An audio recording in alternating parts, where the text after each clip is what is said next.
एक बार की बात है, मुगल बादशाह अकबर अपने दरबार में बैठे थे। दरबारियों के साथ बीरबल भी वहां मौजूद थे। अकबर ने दरबारियों से एक अजीब सवाल पूछा। अगर मेरे राज्य में एक मूर्ति बनानी हो जिसकी कोई न बोले पर फिर भी वह सबका सम्मान पाए, तो वह मूर्ति कैसी होनी चाहिए? दरबारी सोच में पड़ गए। किसी ने कहा, शेर की मूर्ति बनवाइए, कोई बोला, राजा की मूर्ति सबसे आदरणीय होगी, कोई और बोला, माता पिता की मूर्ति होनी चाहिए। लेकिन अकबर संतुष्ट नहीं हुए। अब बारी आई बीरबल की। बीरबल मुस्कराए और बोले, जहांपनाह, सबसे आदरणीय और शांत मूर्ति वह होगी जिसमें कान न हों, आंखें न हों और मुंह भी न हो। अकबर चौंक गए। बोले, यह कैसी मूर्ति होगी? उसका सम्मान क्यों होगा? बीरबल ने बुद्धिमानी से जवाब दिया, ऐसी मूर्ति किसी की बात नहीं सुनेगी, किसी की बुराई नहीं देखेगी और किसी के खिलाफ कुछ बोलेगी नहीं। यही कारण होगा कि सब उसे पसंद करेंगे, क्योंकि वह न आलोचना करेगी, न हस्तक्षेप, न शिकायत। दरबार में ठहाके लग गए और अकबर भी हंस पड़े। फिर उन्होंने कहा, बीरबल, तुम्हारी बातें गहरी भी हैं और मजेदार भी। आज फिर तुमने साबित कर दिया कि समझदारी और विनोद एक साथ कैसे चलते हैं। कभी कभी चुप रहना, बुराई न देखना और किसी के खिलाफ न बोलना ही इंसान को सबसे सम्मानीय बना देता है। अगर आप चाहें तो मैं इस पर एक छोटी चित्रकहानी भी बना सकता हूं, बताइए। एक बार बादशाह अकबर ने सुन रखा था कि दुनिया में कुछ ऐसे पक्षी होते हैं जो भविष्य बता सकते हैं और अद्भुत बातें कर सकते हैं। उन्होंने तुरंत बीरबल को बुलाया और आदेश दिया, बीरबल, मुझे एक ऐसा तोता लाकर दो जो जादुई हो, जो बोलता हो और ज्ञान की बातें करता हो। बीरबल मुस्कराए और बोले, हुजूर, जैसा आप कहें। मैं जल्दी ही आपके लिए एक विशेष तोता लाऊंगा। बीरबल का जादुई तोता। 2 दिन बाद बीरबल एक सुंदर सोने के पिंजरे में एक हरे रंग के तोते को लेकर दरबार में हाजिर हुए।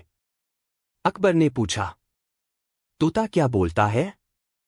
बीरबल ने कहा, जहांपनाह, यह तोता तब तक नहीं बोलेगा जब तक आप इससे एक विशेष प्रश्न नहीं पूछेंगे। अकबर उत्सुक हो गए और बोले, अच्छा, तो बताओ क्या पूछूं? बीरबल बोले, आप बस यह पूछिए, तोते, सबसे बुद्धिमान कौन है? अकबर ने वैसे ही पूछा, तोते, सबसे बुद्धिमान कौन है? तोते ने धीरे से कहा, बीरबल। पूरा दरबार ठहाकों से गूंज उठा। अकबर पहले चौंके, फिर मुस्कराए। बीरबल, यह तोता तो बहुत चालाक है और लगता है जादुई भी है।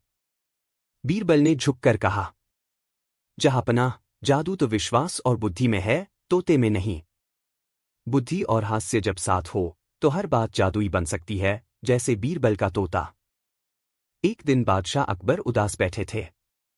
मौसम भी कुछ उदास था।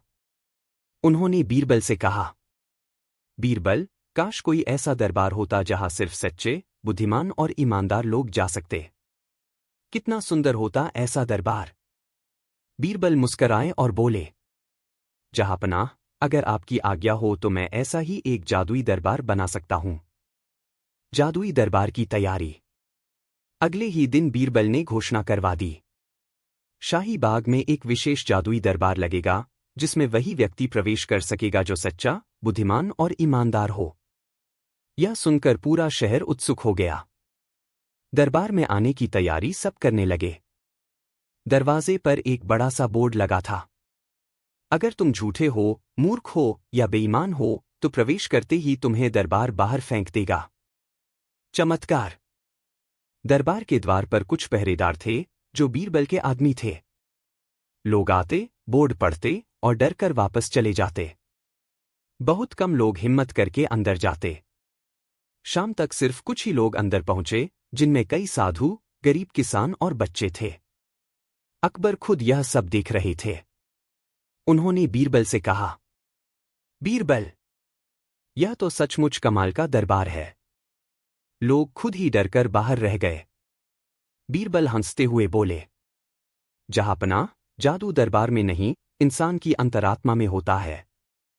जब उसे सच का सामना करना पड़े तो वही उसकी असली परीक्षा होती है। जादुई दरबार बाहर नहीं होता, वह हमारे अंदर होता है, जहां सच्चाई, समझदारी और ईमानदारी की परीक्षा होती है। अगर आप चाहें तो इस पर भी एक सुंदर चित्र बना सकता हूं, जादुई दरबार का दृश्य। चाहेंगे?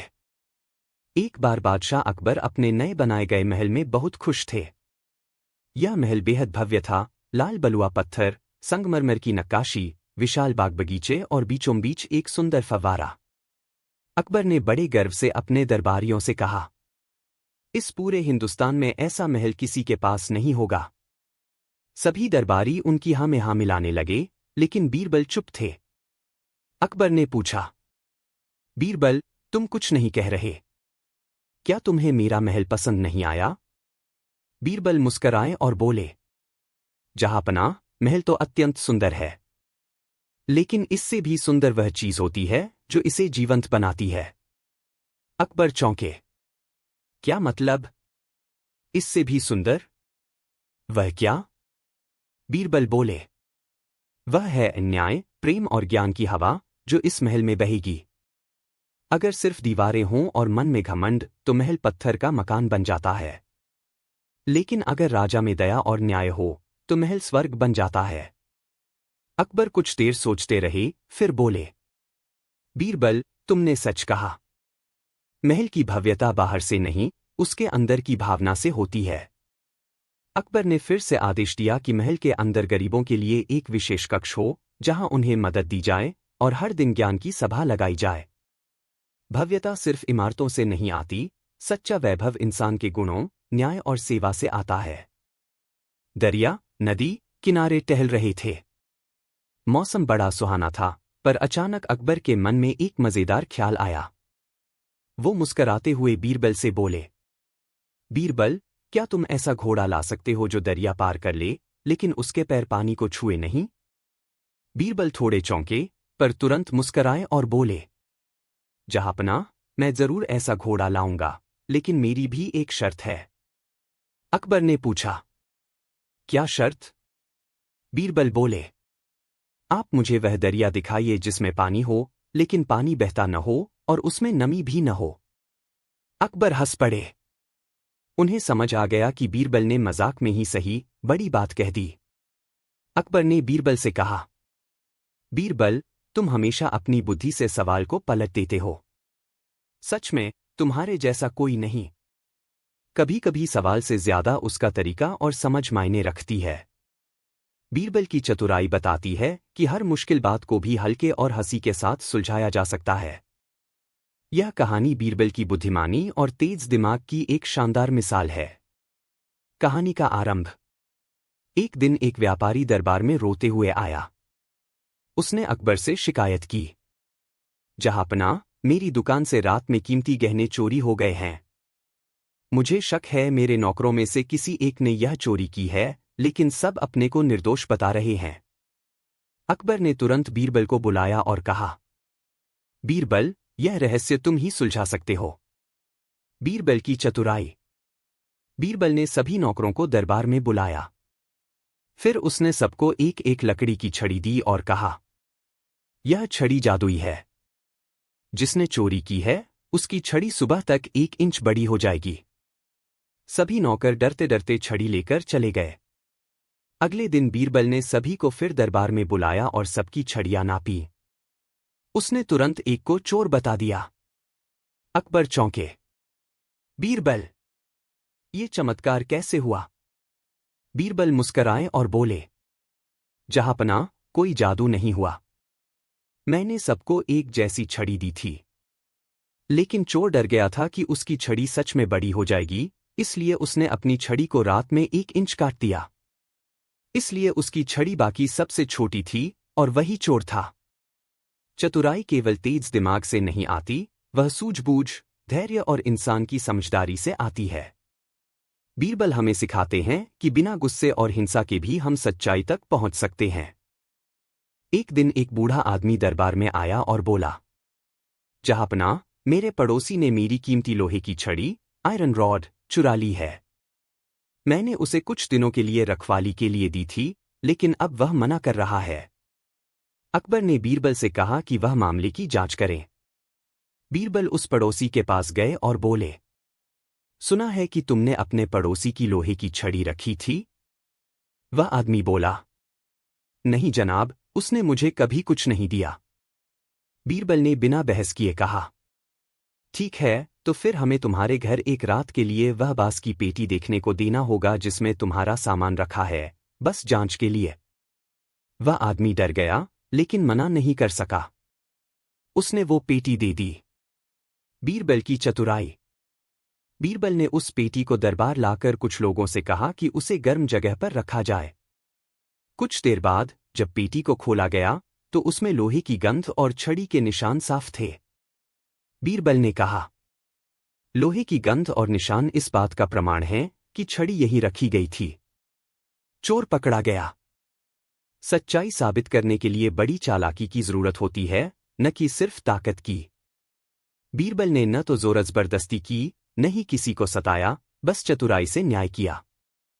बहुत समय पहले मिस्र, इजिप्ट का एक राजा था जो अपने रूप और पहनावे पर बहुत घमंड करता था। वह दिन रात दर्पण देखता और दरबारियों से अपनी तारीफ करवाता। एक दिन उसने घोषणा की, जो भी व्यक्ति मुझे एक ऐसी चीज दिखाएगा जिससे मैं खुद को और भी सुंदर समझ सकूं, उसे इनाम दिया जाएगा। सैकड़ों लोग आए, किसी ने महंगे कपड़े लाकर दिए, किसी ने स्वर्ण मुकुट, लेकिन राजा संतुष्ट नहीं हुआ। एक साधारण व्यक्ति आता है। अंत में एक साधारण सा व्यक्ति आया। उसके पास कोई बेशकीमती चीज नहीं थी।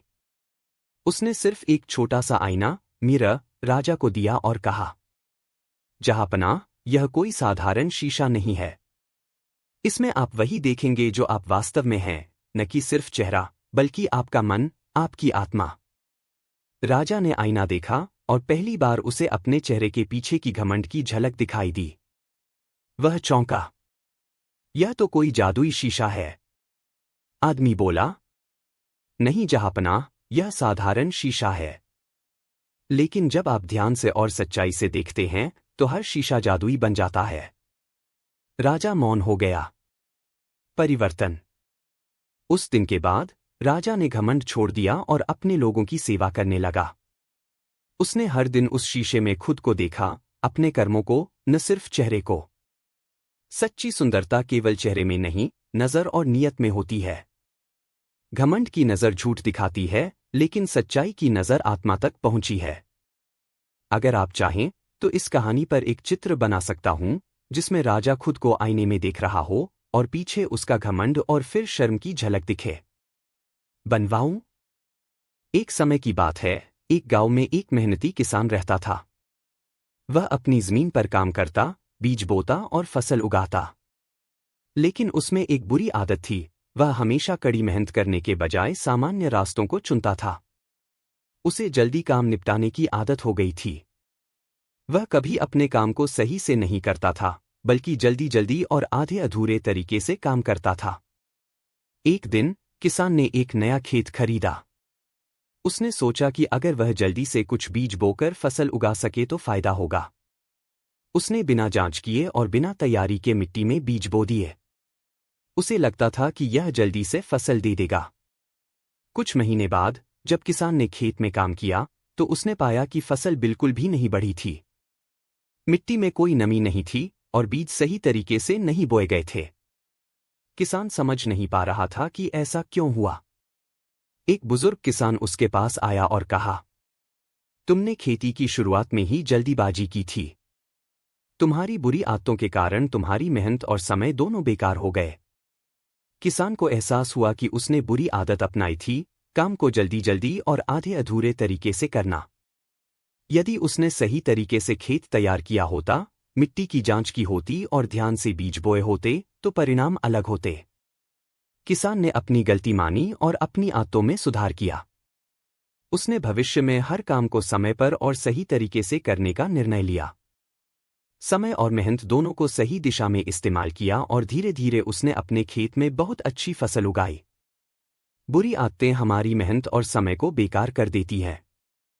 अगर हम काम को सही तरीके से और धैर्यपूर्वक करें तो हम हमेशा अच्छे परिणाम पा सकते हैं। अगर आपको इस कहानी पर कोई चित्र चाहिए जैसे किसान खेत में काम कर रहा हो और उसकी बुरी आदतों का परिणाम दिख रहा हो, तो मैं बना सकता हूँ। Once upon a time, in a land far from the busy cities, there was a small village nestled in the hills.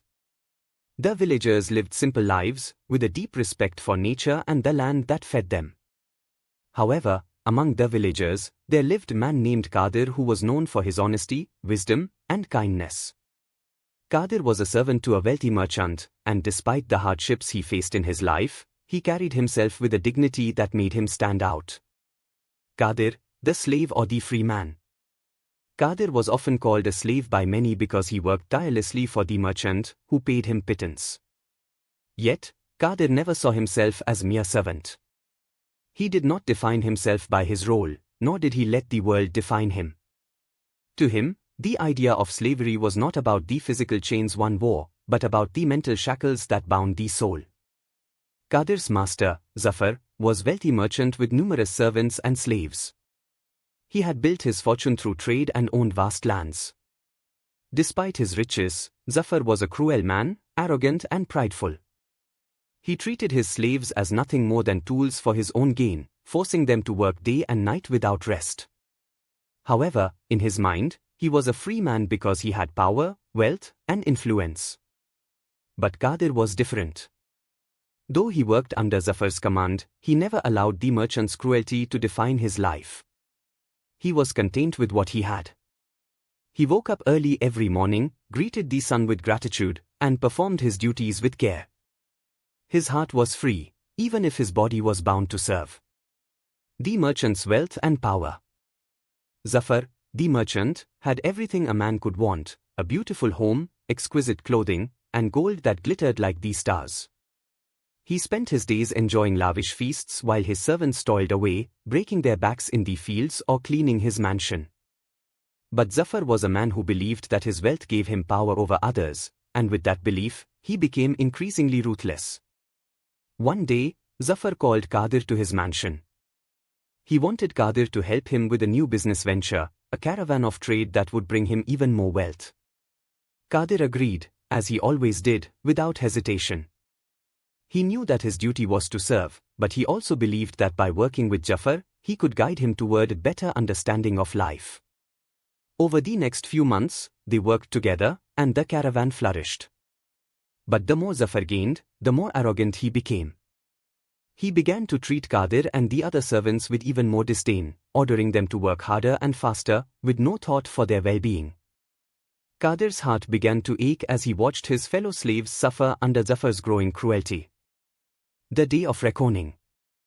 One day, during particularly hot summer, Zafar ordered Qadir to travel with a large caravan to a distant market, hundreds of miles away. The journey would be long and treacherous, but Zafar was relentless in his pursuit of profit. The caravan set off, and as they traveled through the harsh desert, the scorching sun beat down on the weary travelers. Qadir could see that many of the slaves were growing weak. They had not been given enough water, and the harsh conditions were taking their toll. He tried to speak to Zafar, pleading with him to allow them to rest for a while, but Zafar only laughed. "A slave has no right to complain. You will do as I say," Zafar shouted. As the days wore on, Qadir's heart grew heavier. He had seen the suffering of the other slaves, but he felt powerless to help them. One night, after a particularly grueling day, Qadir sat alone by the campfire, staring into the flames. His mind was clouded with thoughts of escape, of running away and leaving it all behind. But deep down, he knew that true freedom wasn't found in running away. It wasn't found in the absence of chains, it was found in the heart. The freedom of the heart. Qadir thought back to his village, to the people he had known and loved. He remembered the simple joys of his life before he became servant to Zafar. He remembered the sound of laughter in the fields, the cool breeze against his face, and the beauty of the land. Even though he had left all that behind, he had never stopped carrying it in his heart. He had always been free, even when he was bound in servitude. Qadir realized that true freedom wasn't about having wealth or power. It wasn't about living without chains. It was about living with integrity, with kindness, and with heart that was free from anger and hatred. He understood that his servitude had never been his true imprisonment. The real slave was the one who had lost touch with their soul, the one who believed that wealth and power were the keys to happiness. As the days passed, Qadir began to act differently. He spoke kindly to the other slaves, offering them comfort and encouragement. He shared his vision of a world where no one was bound by chains, a world where people lived not for wealth or power, but for each other. He began to see the suffering of the other slaves not as a burden, but as an opportunity to lift their spirits. The turning point. One night, as the caravan reached a market, Qadir took Jafar aside. He told him that he was no longer willing to serve him in the same way. He had learned that servitude was not just about physical labor, it was about the choices we make every day. He told Jafar that true freedom came from serving others with love, not with hatred or selfishness. At first, Jafar was furious.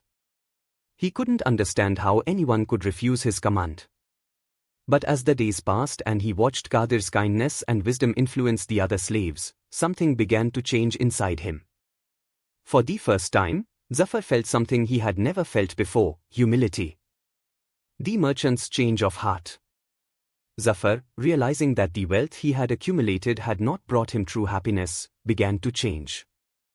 He saw the truth in Qadir's words, that real freedom came from the heart, from compassion, and from a willingness to serve others selflessly.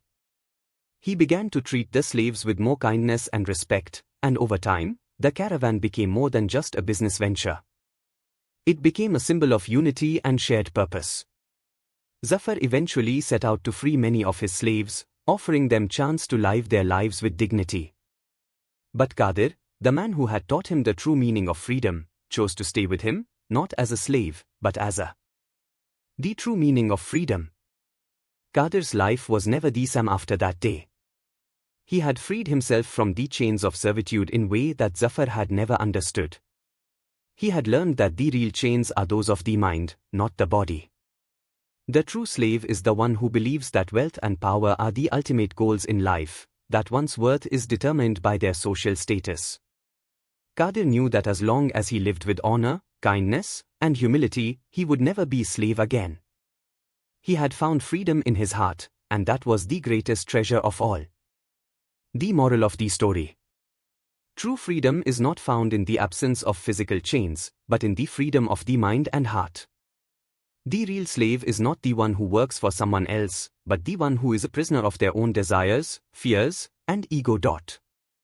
This story teaches us that while external circumstances might restrict us, the most important freedom lies within.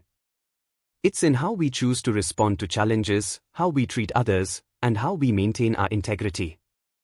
Here's a story about wealth, daulat, and its true meaning, woven with deep life lessons. Once upon a time, in bustling town, there lived a rich merchant named Ravindra. He was known far and wide for his immense wealth, his luxurious lifestyle, and his opulent mansion. Ravindra had everything a man could ask for: gold, land, expensive clothes, and priceless jewels. People envied his riches, and he was admired for his apparent success. However, Ravindra was a man who was never satisfied. No matter how much wealth he acquired, he always felt that it wasn't enough. He believed that his wealth defined his worth and that more money would bring him true happiness. One day, while Ravindra was walking through the marketplace, he encountered an old beggar sitting on the side of the road. The beggar wore tattered clothes and had a weathered face, but his eyes sparkled with a quiet peace. Ravindra, as usual, was preoccupied with thoughts of increasing his wealth, so he tossed a coin at the beggar's feet. "Here, take this, old man. I have no time for you." The beggar, with a smile, picked up the coin and said, "Thank you, young man. But tell me, what is the true value of your wealth?" Ravindra, surprised by the beggar's words, laughed and replied, "What do you mean by that? My wealth is the greatest thing in this world. It defines me. It gives me power, respect, and the ability to live life as I desire." The beggar looked at Ravindra, his smile never fading, and said, "Is wealth truly the key to happiness? Come with me, and I will show you different kind of wealth. The journey to true wealth." Curious and slightly amused, Ravindra agreed to follow the beggar. They walked through narrow streets and winding paths, leaving behind the rich, luxurious city. After hours of walking, they arrived at a small village on the outskirts of the town. The village was modest, with simple mud huts and humble people. However, the villagers were laughing and singing, working together in the fields and sharing food with each other. The beggar sat down on a rock and gestured for Ravindra to do the same. "Look around, Ravindra," the beggar said. "What do you see?" Ravindra observed the scene closely. He saw people working hard, yet they seemed content. Children were playing with old toys, families were sharing their meals, and there was a sense of community and joy that Ravindra had never seen in his own mansion. "They seem happy," Ravindra said slowly. "But they don't have much. They live in simple homes and wear humble clothes." The beggar nodded. "Yes, they have little in terms of material wealth. But they have something far more valuable, they have true wealth." Ravindra raised an eyebrow, intrigued. "What do you mean by that?" The beggar smiled and pointed to a group of villagers sitting together, laughing and talking. "True wealth isn't found in gold or jewels," he said. "It's found in the love, kindness, and gratitude that people share with each other. It's found in the simple joys of life, the warmth of a shared meal, the bond of family and friends, and the peace of mind that comes from knowing you've done your best to help others." The realization. As the day passed, Ravindra observed the villagers closely. He saw how they supported one another, how they gave without expecting anything in return, and how they found joy in the small things. They might not have had riches, but they had something much more precious. They had a wealth of love, community, and peace. As the sun began to set, Ravindra felt a deep sense of calm that he had never experienced before. He turned to the beggar and said, "I don't understand. I have so much wealth, but I've never felt this peaceful. I've never felt this sense of belonging.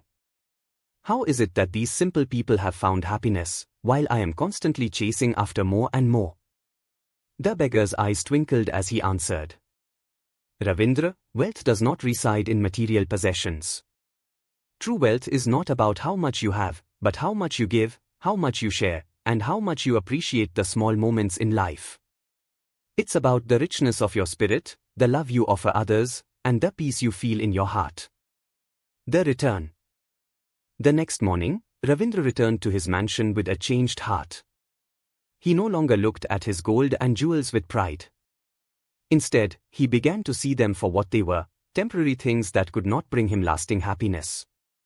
Ravindra began to treat his workers and servants with kindness and respect, offering them better wages and ensuring that they were treated with dignity. He started sharing his wealth with those in need, building schools and hospitals for the poor, and helping his community in ways he had never considered before. He learned to find joy in the simple pleasures of life, in spending time with his family, in helping others, and in cultivating relationships built on trust and love. Though his wealth remained, it was no longer the most important thing in his life. He had discovered the true meaning of wealth. The moral of the story. True wealth is not measured by how much you have, but by how much you give. It is found in the love, kindness, and peace that we cultivate in our hearts. Material wealth may provide temporary comfort, but it is the richness of the spirit and the joy of giving that bring lasting happiness. This story teaches us that contentment and gratitude are the true treasures of life, and they can never be bought with money.